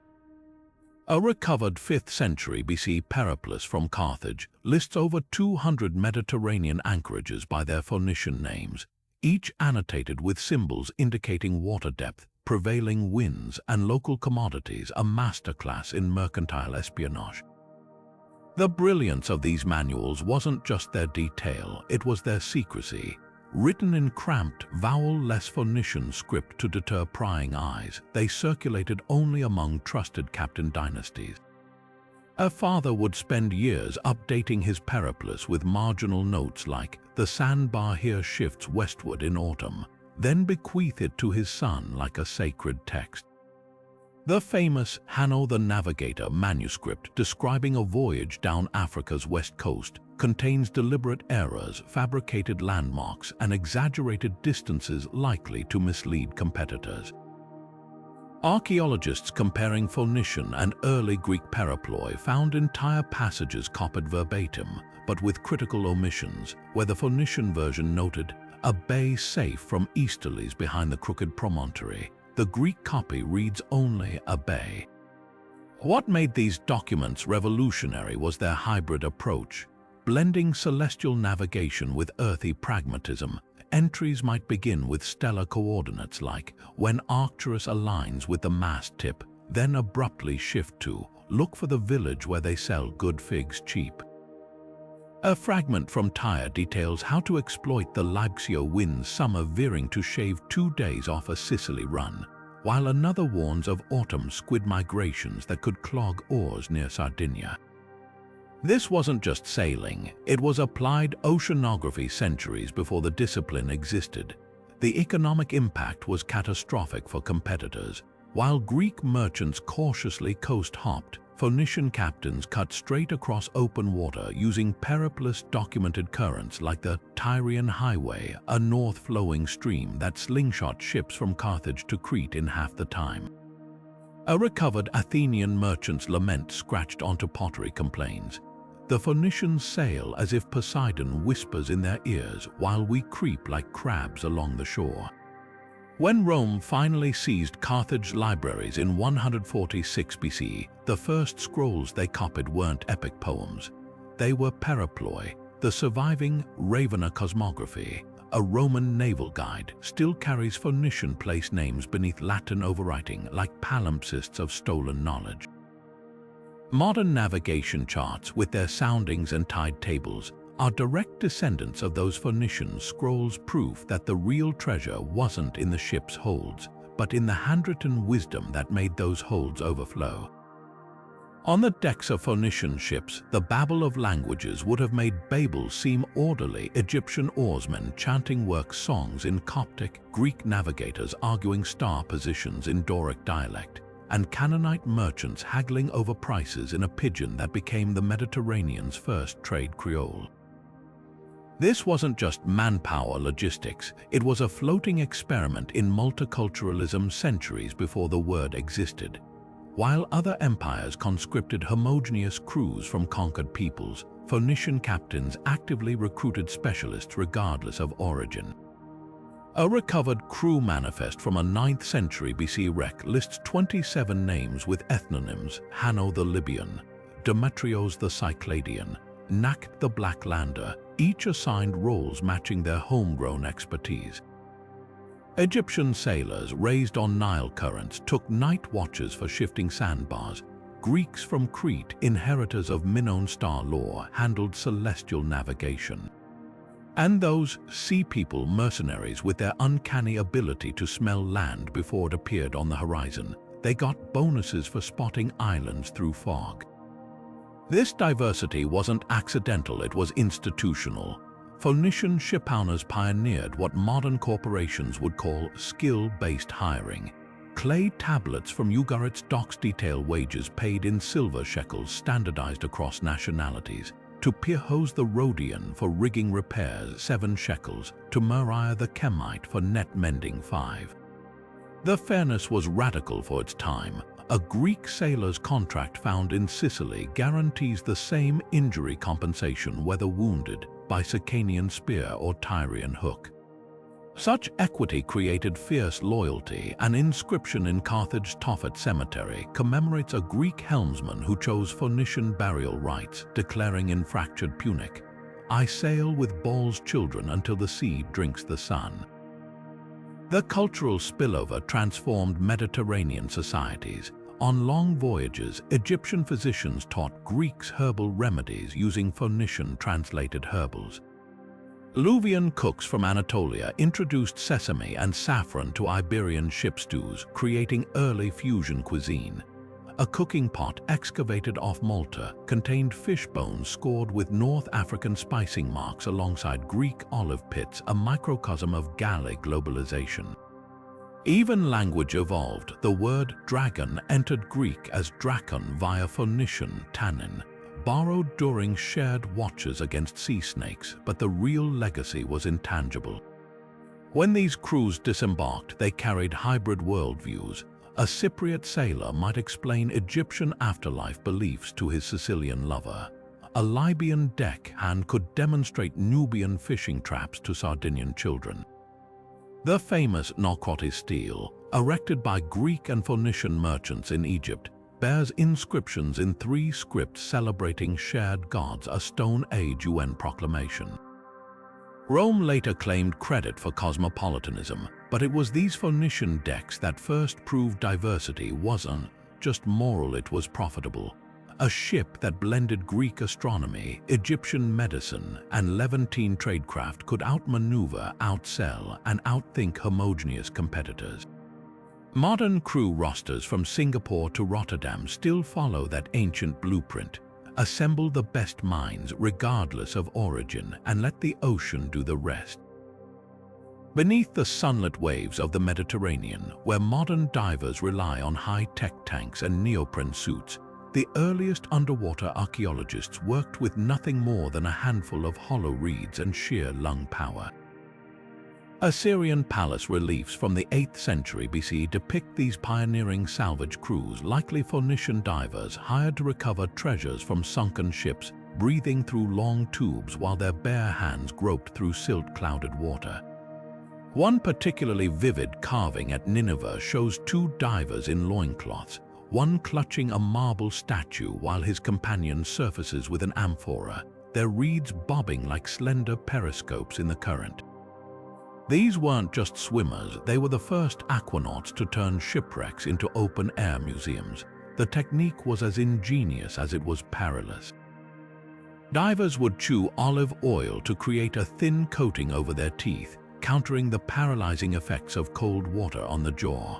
Hollow reeds, often reinforced with animal gut linings to prevent collapse under pressure, extended just above the surface, but only in calm seas. Storm swells or sudden movements could break the seal, flooding the airway with salt water. A recovered trading log from Tyre grimly notes payments to widows of divers who drank the sea's breath, a poetic euphemism for drowning during deep retrievals. Yet when conditions aligned, these free divers could work for astonishing stretches. Greek historian Posidonius recorded Phoenician salvage teams spending half a morning underwater recovering silver ingots from a wreck near Gades, their endurance aided by weighted stones that carried them swiftly to the seabed. What they recovered transformed our understanding of ancient trade. Recent excavations at the Tanit shipwreck off Malta, a Phoenician vessel lost around 700 BC, revealed cargo precisely matching Assyrian relief depictions. Bronze statues with removable limbs for compact transport, cedar logs numbered with cargo markings, even intact glass ingots that had spilled from shattered amphorae. The most telling find, a diver's reed, its interior still coated with a waxy residue that chemical analysis identified as beeswax, a watertight sealant mentioned in Ugaritic texts but never before physically documented. This rudimentary archaeology had unexpected scientific benefits. Divers observing how currents arranged sunken cargo developed early concepts of hydrodynamics, while their notes on which materials deteriorated fastest in saltwater informed better shipbuilding. A Carthaginian maritime manual advises storing wool below ceramic amphorae in holds because the sea eats soft things first, a lesson surely learned from watching salvage divers tally wreck conditions. Even marine biology advanced. Phoenician sponge harvesters working alongside salvagers created the first known records of coral growth rates, noting how quickly stone anchors became encrusted on certain coastlines. The legacy of these reed-breathing pioneers lingers in modern marine archaeology's ethos. That meticulous mapping of debris fields echoes Phoenician salvagers sketching wreck positions for future crews. The debate over preserving artifacts versus leaving them undisturbed mirrors ancient accounts of divers arguing whether to loot a sunken temple's gold or leave it as an offering to the sea god. Next time you see a ROV probing some Roman wreck, remember, the real trailblazers wore no wetsuits, just determination and a fistful of hollow reeds, turning the ocean floor into history's most demanding archive. Among the creaking timbers and coiled ropes of a Phoenician merchant ship, one feature would have stood out as astonishingly modern: a clay-lined cubicle with a simple but revolutionary design, the world's first documented shipboard latrine. Discovered in the reconstructed hull of the 7th century BC Marsala Punic ship, this unassuming ceramic bowl with a drainage pipe leading straight overboard represented a quantum leap in maritime hygiene. Unlike the foul corners or chamber pots used by contemporary Greek and Egyptian sailors, Phoenician toilets were engineered with cleanliness in mind, a stark contrast to the open trenches and communal cesspits common in even the grandest cities ashore. The design was remarkably sophisticated for its era. Archaeologists found fragments of these shipboard latrines near the stern, strategically placed downwind of living quarters.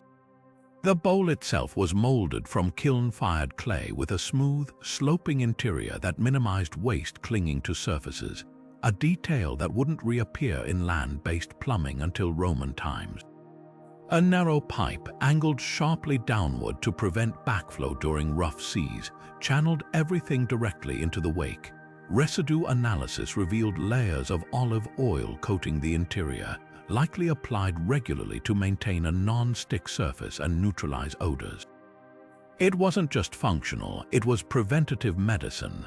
Sailors on long voyages avoided the dysentery outbreaks that plagued rival crews, where waste festered in bilges or got tossed indiscriminately over the rail. Compare this to what passed for sanitation on land. In contemporaneous Nineveh or Thebes, even royal palaces relied on slaves hauling away waste in buckets, a system Phoenician merchants would have found laughably primitive. Greek cities like Athens didn't adopt sewer systems until centuries later, and Egyptian workers building the pyramids simply relieved themselves in desert trenches. The disconnect was staggering. While urban populations choked on the stench of open waste, Phoenician sailors enjoyed a level of hygiene that wouldn't become standard ashore for another 1,000 years. The implications extended beyond comfort. Naval historians note that Phoenician crews could stay at sea longer without disease outbreaks, a critical advantage when racing Greek competitors to tin mines or purple dye ports. A recovered medical scroll from Carthage boasts that no man falls ill from foul humors at sea, attributing crew health directly to their clean flowing seats. Modern epidemiologists confirm the claim. Analyses of Phoenician versus Greek shipwrecks show significantly lower parasite loads in the former's remains. Perhaps most telling is how these latrines reflect Phoenician pragmatism. Every inch of ship space was precious, yet they dedicated area to sanitation because it served a higher purpose, keeping crews alive and cargoes moving. That ceramic bowl wasn't just a toilet, it was a competitive edge disguised as domestic innovation, proving once again that the Phoenicians didn't just navigate the ancient world, they civilized it one flush at a time. Along the rugged Phoenician coastline, where jagged rocks lurked like teeth beneath moonlit waves, a simple but revolutionary idea flickered to life: the world's first navigational beacons. These weren't the grand stone lighthouses of later centuries, but something far more ingenious in its practicality. Bonfires perched atop watchtowers strategically spaced along perilous approaches to major ports. Picture a weary captain steering his cargo-laden ship through the inky blackness, straining his eyes for the sudden glow of flames dancing atop a distant promontory. That fiery signal meant more than just land ahead. It whispered, "Turn here, the safe channel begins now." The system was deceptively straightforward yet meticulously planned. Archaeologists have uncovered the remains of these beacon towers at sites like Ras Ibn Hani near Ugarit, where thick stone platforms still bear scorch marks from centuries of signal fires. Unlike watchtowers used purely for defense, these structures were positioned with nautical precision, often on natural high points just inland to avoid salt spray dousing the flames. A recovered captain's log from Tyre describes the sequence. When the fire of the Dog's Head cliff aligns with the fire of the Broken Rock, steer west until the inner harbor torch appears. This wasn't just illumination, it was primitive triangulation using fire as a living map. What set these beacons apart was their fuel strategy. While others might have used simple wood piles, Phoenician harbor masters employed a slow-burning mix of olive pits, resinous pine knots, and in a stroke of chemical brilliance, crude oil skimmed from surface seeps near Sidon. This cocktail produced flames that burned brighter and longer than ordinary wood, visible up to 15 nautical miles away on clear nights. A Greek sailor's account grumbles about Phoenician rivals sailing as confidently by night as by day, their ships guided by these cheating fires while competitors anchored nervously offshore till dawn. The real innovation, however, lay in the network effect. Beacon towers didn't operate in isolation. They formed a coordinated system maintained by coastal villages under contract to merchant guilds. A clay tablet from Byblos details payments to local fishermen for keeping watch. 3 silver shekels monthly to the men of the Lion's Cove for tending the fire from moonrise until the last ship passes. Some towers even developed coded signaling. 3 quick flare-ups might warn of pirates, while a sustained high flame could indicate an incoming tide favorable for crossing sandbars. This proto-lighthouse technology reached its zenith at the approach to Tyre's twin harbors, where a chain of 7 fire towers created a virtual highway through the reef maze. Strabo later described the site as a necklace of fallen stars hovering above the waves, though he missed the practical genius behind the poetry. The northernmost tower, perched on a tiny islet, used polished bronze mirrors to amplify its signal, a direct precursor to the lighthouse of Alexandria's legendary reflector system. When Alexander's engineers built that wonder of the ancient world, they weren't inventing from scratch. They were scaling up a Phoenician concept that had safely guided ships for a millennium. Modern navigation owes these fire watchers an unpayable debt. The very word pharos, from which pharology, the study of lighthouses, derives, originally referred to the island where Alexandria's lighthouse stood, but Phoenician traders had used the term piechar for their signal fires centuries earlier. Those flickering towers didn't just prevent shipwrecks, they lit the way toward a radical idea. That technology could bend nature to human will, turning the terrifying void of night seas into just another manageable variable of commerce. Today's GPS satellites, blinking buoys, and radar beacons all descend from that first line of flames, defiantly pushing back against the darkness. The secret to Phoenician ships braving the Mediterranean's fiercest storms wasn't just their legendary cedar hulls, it was the sticky, pungent brilliance of pine tar. While other cultures frantically bailed water from leaky seams, Phoenician shipwrights had perfected a waterproofing technique so effective, modern boat builders still swear by it. Picture a bustling dockyard in ancient Sidon, where workers poured molten tar along hull seams like black honey, its resinous smoke curling into the salty air. This wasn't just crude patchwork, it was advanced materials science centuries before the term existed. The process began in the dense pine forests of Lebanon, where harvesters collected resin by slashing tree bark and collecting the slow, golden tears that oozed out. Brought to coastal furnaces, this raw sap was heated in clay kilns until it transformed into a viscous, jet-black liquid.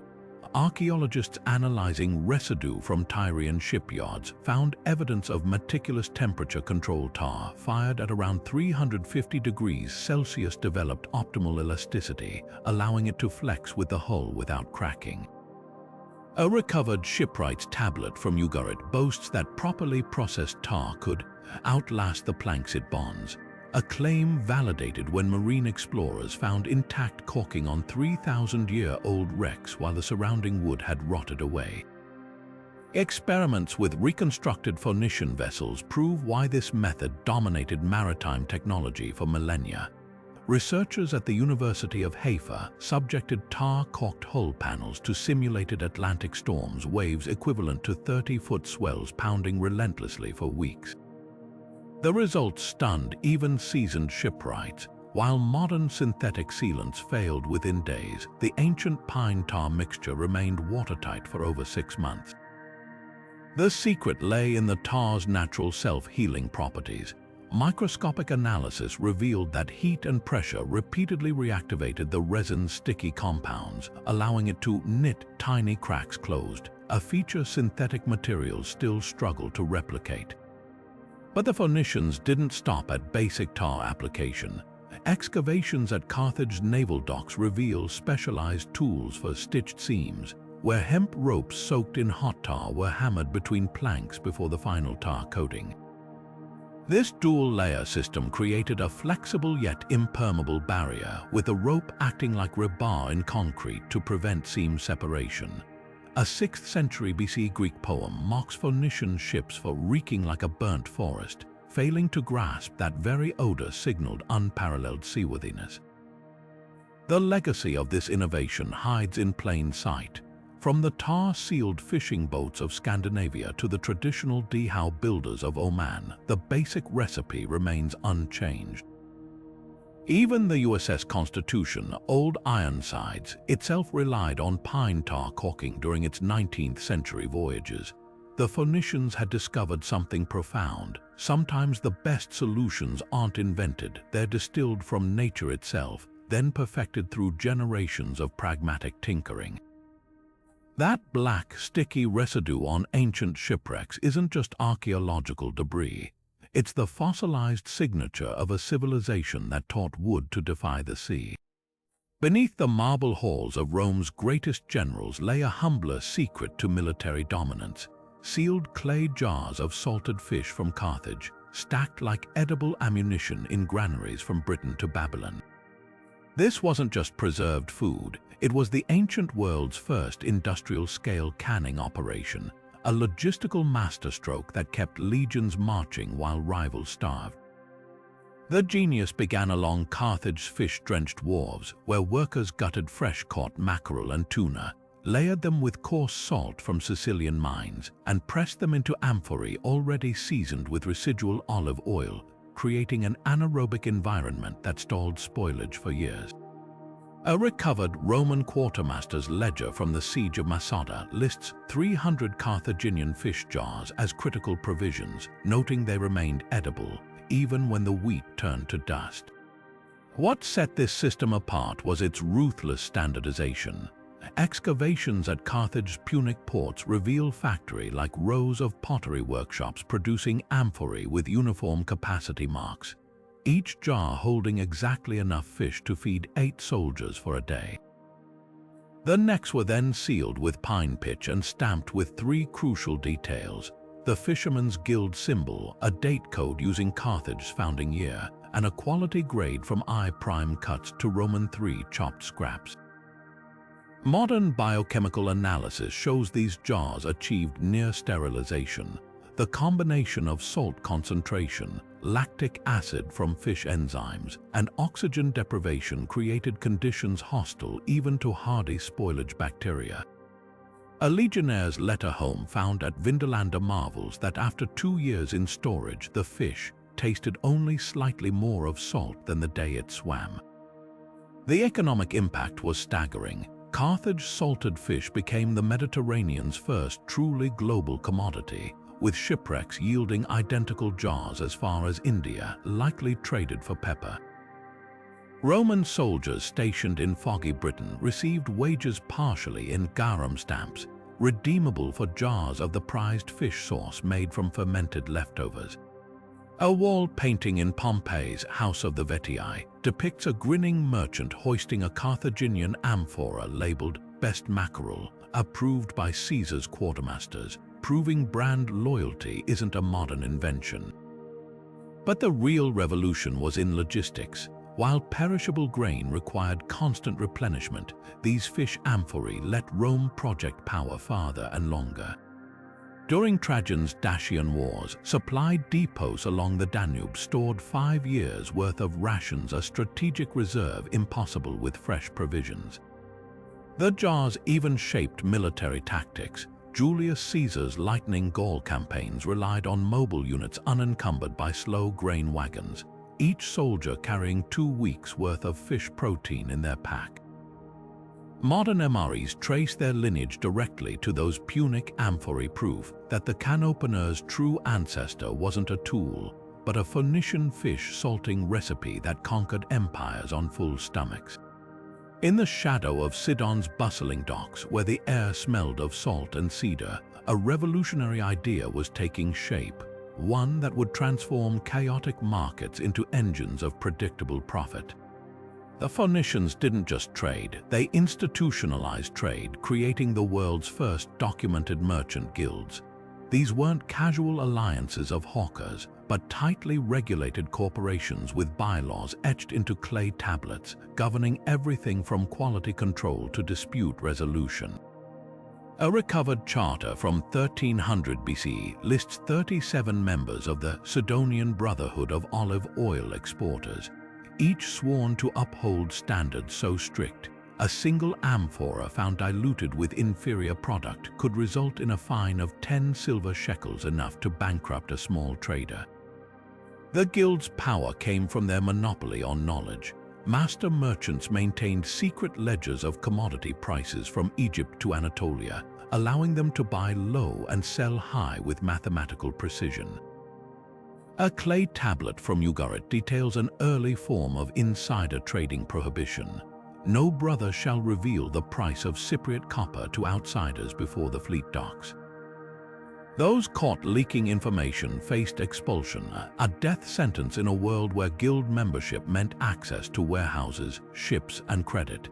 Excavations at Tyre's merchant quarter reveal scales sealed with guild insignias, their bronze weights certified against a master shekel kept in the temple of Melkart. But the real innovation was in quality enforcement. Guild inspectors prowled markets with sharp-eyed rigor, sniffing for watered-down wine or rubbing dyed fabrics between fingers to test for fading. A steal from Byblos records the punishment meted out to a leatherworker caught using untreated sheepskin.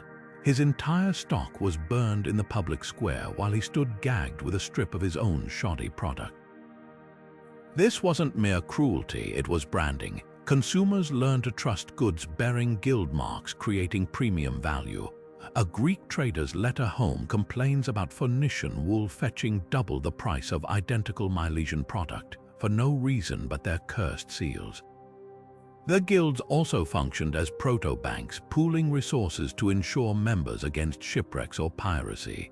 A remarkable contract from Carthage outlines a shared risk venture where 20 merchants each contributed 5 shekels to fund a tin expedition to Cornwall.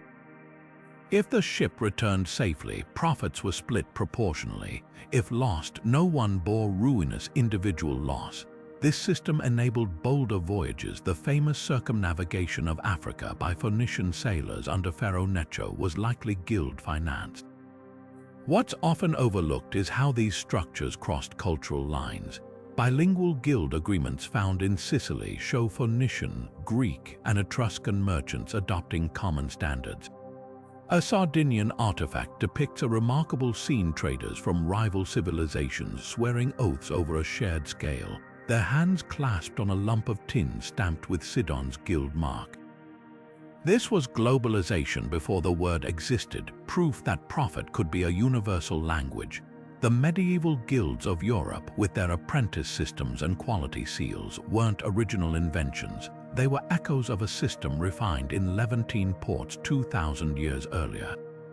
Even today's chambers of commerce and industry standards organizations unknowingly mirror those Sidonian assemblies where merchants first learned that trust, enforced collectively, could be more valuable than gold. The next time you see a certified organic label or a fair trade logo, remember, you're witnessing the afterlife of an idea born when Bronze Age traders realized competition thrives best within guardrails. Where older cities grew like tangled vines, winding alleyways spiraling out from ancient temples or royal palaces, Phoenician colonies sprouted with military precision, their streets intersecting at perfect right angles like threads on a loom. This wasn't just architecture, it was urban warfare waged against chaos, a radical departure from the organic sprawl of Mesopotamian or Egyptian cities. At Carthage, Motia, and other outposts, archaeologists have uncovered the same eerie regularity. Blocks divided into equal plots, main arteries running straight to ports, and standardized housing units repeating like verses in a mercantile hymn. The contrast with older cities was staggering. While Nineveh's labyrinthine alleys confused invaders but also its own residents, a lost Phoenician trader could find his warehouse in Carthage by counting intersections, an ancient GPS etched in stone. The secret lay in prefabricated urbanism. Before sending colonists overseas, Phoenician planners divided territories using a module called the het, approximately 60 cubits square, then replicated this grid regardless of terrain. Excavations at Carthage's earliest layers reveal surveyors' marks chiseled into bedrock, aligning streets to celestial north rather than following coastlines. This wasn't aesthetic obsession, it was logistical genius. A colony could rise in months instead of decades, with identical lots allocated for temples, markets, and shipyards. Compare this to organic cities like Jerusalem, where David's palace squats awkwardly atop Jebusite ruins, or Athens, where the Parthenon's foundation stones still follow Mycenaean-era curves. Phoenician colonies were born orderly, their symmetry defying the messy realities of geography. Standardization turbocharged commerce. Every Phoenician warehouse district placed loading docks exactly 50 paces from main thoroughfares, enabling carts to queue without blocking traffic, an innovation modern cities still struggle to implement.